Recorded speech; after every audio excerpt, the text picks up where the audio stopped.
didn't play the game to be famous. If you were searching for the face of chaos in the NBA, you'd probably find Dennis Rodman grinning back at you, daring you to take him seriously, while he quietly prepared to uproot everything you thought you knew about basketball.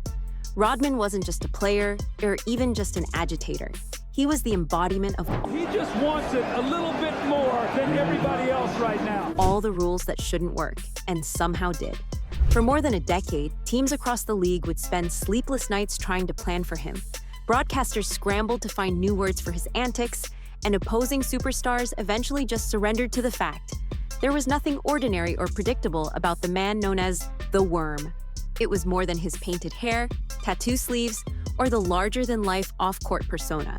It was the way he turned rebounding and defending, two jobs no one wanted, into the most dangerous weapons the game had ever seen. Most NBA legends are defined him physically unique. Kevin Garnett, one of the best defenders of his own era, doesn't hesitate when asked if Rodman would dominate today's NBA. He goes straight for what set Dennis apart, his insane agility, coupled with a relentless hunger for contact. At 6'9", Rodman could do things with his body that big men just aren't built to do. He'd move his feet with guards, switch onto almost any position, and stay right in front of the quickest scorers. If you were the legend starts to separate from the rest, the genius. Isaiah Thomas, Hall of Fame point guard and one of Rodman's earliest NBA teammates, remembers him as a straight-up basketball genius.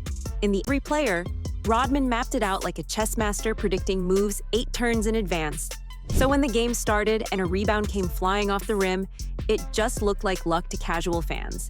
In reality, Rodman had already calculated exactly where the ball would bounce. He never seemed to get boxed out, never got caught late. And if it was a battle for position, he'd use every trick in the book. His hips, his arms, sheer determination, sometimes even his head, both figuratively and literally. He once dove headfirst into a row of photographers, just to wrestle a loose ball away from players twice his size. For the stars that went up against him, Rodman quickly became a puzzle that couldn't be solved. Dirk Nowitzki, work in Dallas, not really. But even that experience, however chaotic or short-lived, caught everyone's attention. Every night became an event when Rodman was in town. He made arenas sell out, turned every game into a spectacle, and left teammates shaking their heads, wondering how someone so unpredictable could still be so reliable when the real battle started. The secret? A play for highlights. He played for wins and for the quiet satisfaction of making life hell for the other team. The rest of his routines were just as unconventional. Rodman baffled coaches and teammates alike, but those closest to him recognized a logic within his chaos. David Robinson, who played alongside the Worm on the Spurs, eventually learned to love the madman next to him. Robinson called Rodman Superman because he just never seemed to get tired, running from tip-off to final buzzer like he was powered by some hidden engine.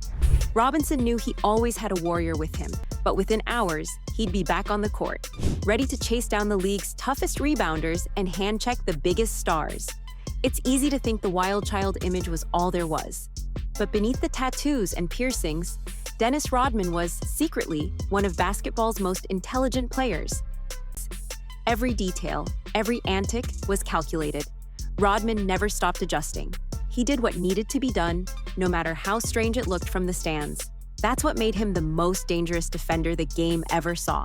Not just the rebounding and hustle, but this otherworldly ability to control the rhythm of the game, to set traps nobody else saw coming, to turn chaos into a tool for winning.